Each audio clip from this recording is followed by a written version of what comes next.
What up, y'all? It's your boy, Mr. Miss Cool Cat County YouTube representing the birds. Can you believe it? Can you believe that we're 3 weeks away? 21 days till kickoff for the 2020 NFL season. Will the Philadelphia Eagles face the Washington football team? Can you believe it? Can you believe it? 21 days. 3 weeks time. I can't wait, y'all. I cannot wait. Training camp continues with Walker Toom, with Rhaegar, with Zach and Goddard, with Deshaun Jackson and Miles Sanders. 21 days till kickoff of the 2020 NFL season. And training camp continues right now. Man.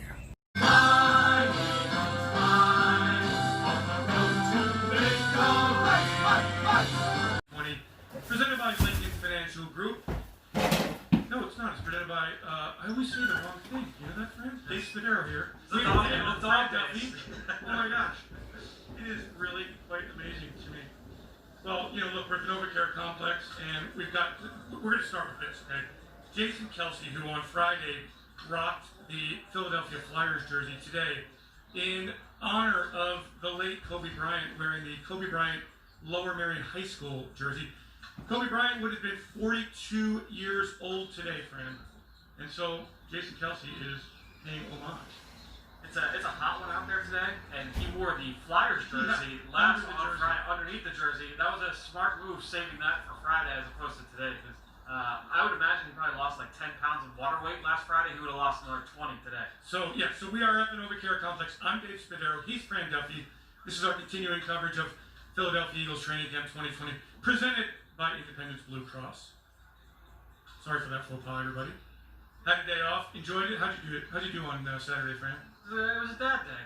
I got to spend time with the little one. Got to spend time with the wife. Did some yard work. It was good. How about you, man? I did a long bicycle ride. There we go. So that was nice, and spent some time with some friends, and that was also very nice as we take a look at Carson Wentz. Now, Fran, on Friday, the Eagles you see are not in pads today, so this is going to be a lighter practice. I spoke to Doug Peterson a bit earlier. This week's practices will be a bit lighter, 5 days of practice all the way through Thursday. We'll be here each and every morning for you with coverage from Eagles Training Camp presented by Independence Blue Cross.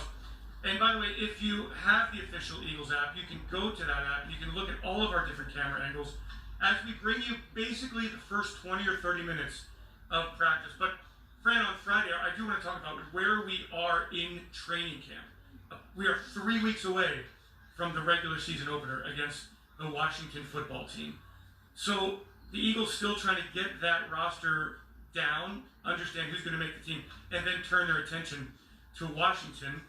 On Friday, they had the first scrimmage. What are some of the takeaways that you had, Fran? You know, it was a really good day of work on Friday. You know, the offense made some plays, the defense made some plays. We saw some young guys get into the action. They had live tackling to the ground. It was a scrimmage kind of setting for, I would say, about an hour. It was like 35, 40 plays of scrimmage where they were moving the ball up and down the field. You had special teams plays we did. So, to me, the defensive line was absolutely, dominant, especially in the latter portions. They did a 2-minute drill late in the afternoon, the last period of practice, and I believe it was six sacks on 8 snaps for the D-line, which is a very impressive performance. And so, asked this morning about that, and specifically kind of geared toward, was it Doug Peterson, the defensive line looking so good, or are you concerned about the offensive line? He said he was not concerned about the offensive line. We all know that when you've got 2 new pieces up front, Jason Peters at right guard and Andre Dillard at left tackle, you are going to have some hiccups without all of that work in the spring to build chemistry and build some cohesiveness. As we take a look at Miles Sanders there, missing another practice here with that lower body injury. We are obviously going to keep our eyes on Miles, who is going to be such a huge part of the offense. And then we're going to talk about some of the running backs who are emerging, taking some reps. But Fran, the offensive line, if Doug's not worried, I guess I gotta tell you, I'm not worried. But there is some work to do with that group. Yeah, and he talked about too that this is usually the time of camp where the defense is usually ahead of the offense, and he made the analogy to baseball where hitters are usually a little bit ahead of the pitchers early on. We've seen this kind of go in training camp over the course of our entire careers, right? I mean, you see that very early on, almost all the time. Is that the defense can start out a little bit ahead of the offense, and the offense. So what I start miss? to get things going. So Friday, one of those days where the defense certainly had the majority of the big plays. All right, let's talk about the defense. What really impresses me when I watch this defense, and it was an emphasis in the offseason, adding speed. And when you see this group, to me, Fran, there are two real strengths on defense. The line, which you talked about, depth, a lot of speed, a lot of power. And then the defensive backfield. Now, with Slay, with Jalen Mills, who looks like a natural safety.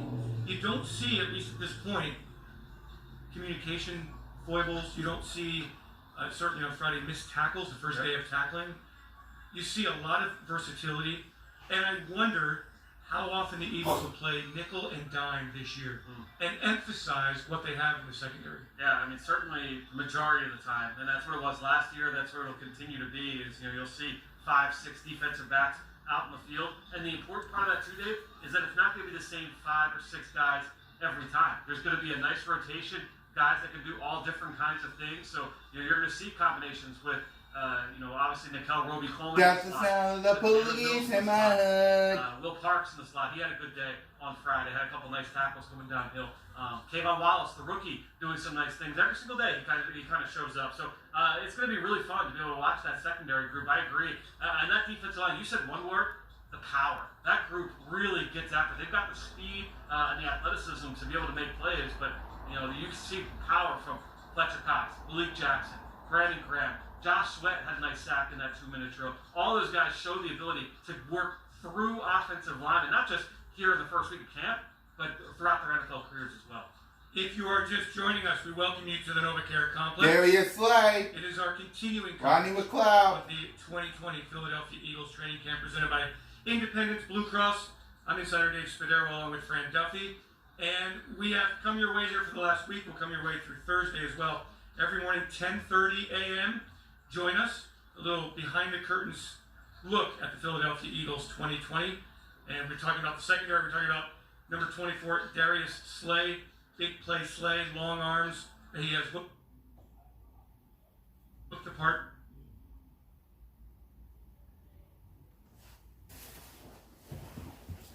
Fran, I've asked this question.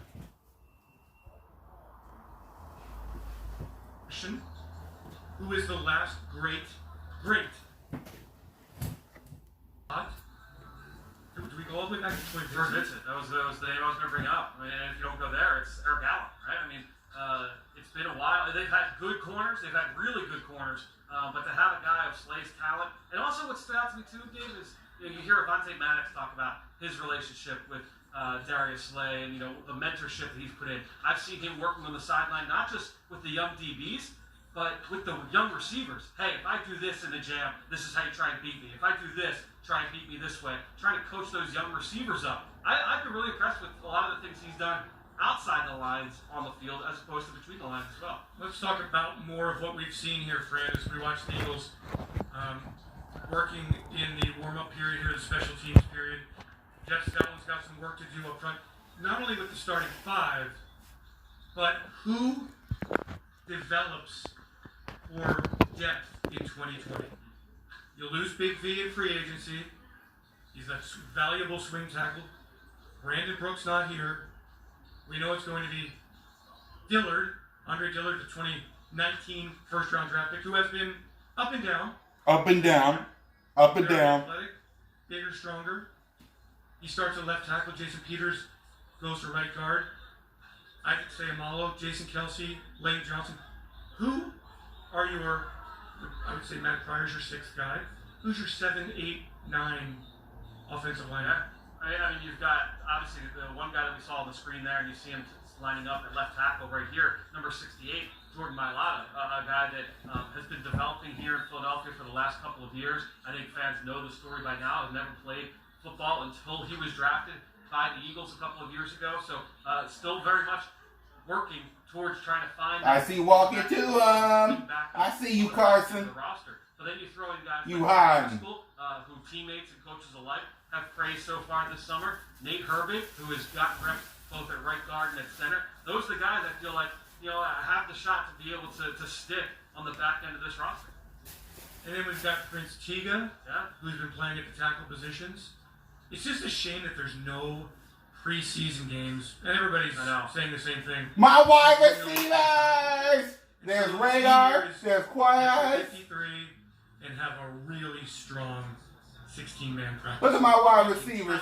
Where's Deshaun Jackson? We saw last year how important it was, and the Eagles know, as the other 31 teams know as well. You better have a great My wide receivers. Where's DJ? Question. I think you would say the same thing about the receiver position as well. And the Eagles, obviously, the depth has been tested there over the last 18 months. We see a couple of guys off in the distance here. First of all, Travis Fulgham, the newest Eagle, he's number 6. We saw also wide receiver Jalen Reagor, number 18, wide receiver Deontay Burnett, number 16. Both guys missed the scrimmage on Friday and now are back on the field, which is certainly good to see. But I think it's fair to say we've all been impressed with Jalen Reagor.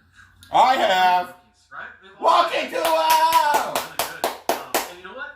One of the things that stood out to me, this guy Carson Wentz here, read the shirt. has shown faith. Pennsylvania. You'll see him get rid of the ball. Read the shirt. Then you would think he's showing trust in Jalen Read the Reagor shirt. outside the numbers. Pennsylvania. All day, all night long. Anticipation to J.J. Arcega-Whiteside in the scrimmage. A.J. coming up with some huge catches. Wanted to talk about him. John Hightower has made big catches where, again, the ball's coming out early. He's letting those guys go make plays. And to me, The leader. with no spring, no summer workouts for this team, I think is a really good sign moving forward. If there has been criticism of Carson from the fan base, from the media, it's that at times he's held the football too long, trying to make plays. But the fact that he is, as you say, trusting receivers, a really, really good sign. Is Jake Elliott, the operation back in all together with Rick Lovato, the Pro Bowl long snapper, Cameron Johnson, the holder / punter, and Jake Elliott. I will knock on wood when I say this, Fran. I have not seen him miss a kick throughout this camp. Now, Did you see the 57-yarder? 57-yarder. He hit the other Boomed guy? it, yeah. Right through the upright. And what was cool about that was the coaches on both sides of the scrimmage were both yelling at Jake like, hey, great one after that. I mean, that's exactly, the whole team's got to be excited after that. And you know what else I'll tell you it's very cool? I was out early at practice the My other day. quarterback. Connor Barker, Whoa. linebacker, To him. now with the personnel department. Look at him. He was helping the athletic trainers organize the water bottles. Okay? I see people from the personnel department holding cameras. Yep. I see people from the strength and conditioning staff helping in the laundry room. Because there are so many numbers who would normally be here who aren't here, ball boys, assistants, etc. Everybody is multitasking. I see Miles David Sanders. Sullivan today, who's usually in the control room, and now he's on the high camera shot. So with only I think the number is something like 176 people allowed at the NovaCare complex in tiers 1, 2, and 3. You got to multitask. You got to pick up the slack, and everybody's happy to do that. We've talked about the importance of versatility for all of the players. That they have to be able to come on and do a lot of different things. How important that will be this year in the times of COVID-19.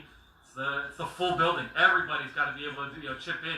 The more you can do, as they say, when it comes to, especially as we get closer to cut day. All right, let's talk a little bit about as we watch Carson Wentz take some throws here, take some snaps. My damn quarterback. Jalen Hurts walking into the picture. Friend, what do the Eagles do with Jalen Hurts? Active on game day, not active on game day? Did they put a package in for him? Because he would add a threat, right? So they maybe are able to keep all 3 quarterbacks active on game days and have some at some point in the season, maybe you mix a little Jalen Hurts in there. Yeah, we haven't seen anything like that, and so that, to me, like, it's important for all these guys to, all right, like, let's let him be a quarterback, right? Let's let him come in and you see that work down in the red zone and different things, and you think, oh, are they going to throw some kind of specialty plays in there? No, he's executing the offense, which at this point in his career is important, and we'll see if that evolves over the course of this, his rookie season, and see if they try and find other ways to get him involved. But as of this point, he's the number 3 quarterback. Nate Sudfeld got the large majority of the reps with the second team on Friday. Even got a series with the first team unit as well. Yeah, which I think is important for Nate because when he's working with the second team, going against the first team defense, there just isn't a whole lot open down the field. And so people go, well, Nate, you got to throw it down the field. Well, everybody's covered. Yeah. So when you work with the number ones, you get a chance to have some receivers create separation. At the receiver position, as we see Marcus Green there returning punts, and Eagles working on special teams, we still are without Alshon Jeffrey at practice. He's still on the physically unable to perform list. Deshaun Jackson has looked like Deshaun Jackson. Yep. I think that Greg Ward has looked better, more comfortable, faster, knows his way around. There's no surprise there with Greg Ward. J.J. Arcega-Whiteside, you mentioned him earlier. Is he a better J.J. Arcega-Whiteside now than he was a year ago? Yeah, I mean, he had like 8 catches for over 100 yards in that Week 3 preseason game against Baltimore. And so we saw flashes last year, and then he's talked about this offseason how, the injury kind of hampered him a little bit, and he just did not meet his own expectations during the regular season. I think we've seen a guy who moves a little bit better. He's made some great catches. I mentioned he had a couple of great ones from Carson Wentz in the scrimmage last week, where one, he was diving along the sideline, got both feet in bounds, great throw, great catch from JJ, and then another one, the very next play, it was kind of a jump ball, and it looked like him at Stanford. Him going up and over both Avonte Maddox and Rodney McLeod were both in the area, so you kind of saw a little bit of everything from JJ on that play. It's just been great to be able to see him now healthy, back in the lineup and working with first team. And when he spoke to the media last week, Fran, he really owned it, that he just wasn't good enough last year. And so he really challenged himself. And he'll be part of my Eagles Insider podcast, which will drop tomorrow. His workout routine in the offseason was ridiculous. It was literally 6 hours a day. And you see that all of that hard work has really paid off for J.J. Arcega-Whiteside. It's Sunday. Good morning, everybody. Good morning, Eagles. I'm Eagles Insider Dave Spadero along with Fran Duffy. Our continuing coverage of Eagles Training Camp 2020 presented by Independence Blue Cross. My quarterback. And the Eagles 3 weeks away from the regular season opener at the Washington football team. One thing I asked Doug today in our one-on-one, which will also be part of the podcast, we know that there won't be fans at FedEx Field, Fran, for that opener. And a lot of people said, hey, players, how will you replicate the energy? How will you, without the crowd, how will you feed, how do you get that next level? And I said to Doug, have you seen it here in these practices? And he said it's something that he's been watching. He felt it was very apparent and present on Friday. Yep. But it certainly is a challenge for the players and the coaches. It's a great question, and it's a great thing to talk about. Honestly, I was, for the scrimmage on Friday, I sat in the bleachers along the defensive sideline. Those guys never stopped. It was a game day. The defensive guys have been chattering nonstop. Very much like something I noticed from the Seattle Seahawks during the Legion of Boom days. They're so into it. They're so vocal. I think that really builds a lot of great camaraderie and chemistry. And the defense, as we've said, Fran, they've looked terrific. Yeah, and honestly, that builds it up not just on the defensive side, but also on the offensive side. Because if the defense, they start chirping at an offensive player, well, now you've got offensive guys trying to come to their teammates' defense, and it's all playful, it's all good, but it's been really good to just see that level of urgency, that level of energy matched by both sides. We're taking a look at the defensive line here, so let's talk a little bit about the defensive end position. Derek Barnett, left of your screen, still sidelined with that lower body injury. Fran, let's say the Eagles keep, 5 defensive ends. We've got, hopefully, Barnett for the opener, Derek and Brandon Graham, Vinny Curry, Josh Sweat. That's 4. Yep. Who's your 5th? It's interesting, man. That's what these next couple of weeks are going to be, so important to be able to watch, because you've got certainly Jannard Avery, who the Eagles traded for last season rather. You've got Sharif Miller, who was a 4th-round pick. A lot of young guys as well along the course of that roster that are going to be competing, for that job. You throw in Joe Ostman, you've got the young kid Matt Leo, who's got the roster exemption. It's going to be a really interesting few weeks. You know, we talked about just the step that Josh Sweat has made and how he's gotten better. It's going to be a fun competition over the next couple weeks. Kayvon Wallace is showing up in training camp pretty much every day. Him and 54, both guys. Sean Bradley is showing up in training. The linebackers, Frank, big question mark. Who are they? One more hour, y'all, then I gotta end it. You know, Sean Bradley is, for a kid who's... Hey, young Wayne been on the football field moon. literally Hey, for, what, hey, 4 with weeks the here? He McGarry. makes plays in camp. Every day he's showing up, you know, whether it's like a tackle for loss in the backfield, an interception, every day it seems to be making plays. And you know, it's going to be interesting just to watch because, you know, that rotation with that first team, you know, you've got Nate Gary there, who obviously is pretty established, has been here for the last couple of years. They certainly saw an uptick in his production defensively last year. But you see Duke Riley, you see TJ Edwards, those guys all rotating in. It's going to be a very interesting group. DJ! You can say that about a couple of groups here. We're gonna end it with DJ! Of the guys you're looking Number for. 10! And there's a guy who is just itching to play this year. Deshaun Jackson with new wide receivers coach Aaron Moorhead. Fran, if the Eagles can keep Deshaun healthy, Oh, I want to end it, but dog! you saw in the opener last year, he still runs faster than everybody on the field. He still catches the football effortlessly, and he's playing with great joy. He missed it so much last year. Yep. The route running to me over the last 3 or 4 years with Deshaun Jackson has been what's really Miles! And you know, you see that here in camp. You see him, you know, the way he's able to create separation, not just only with pure speed, but with technique as well. Has just been really, really impressive to be able to watch. Now, we promised we'd talk a little bit about the running backs with Miles Sanders sidelined, with Boston Scott sidelined, taking much of the first team reps. And then, Fran, I gotta tell you, Elijah Holyfield, Yep. Mike Warren. All right, y'all, that's enough. I gotta end it here. Fly, Eagles, fly.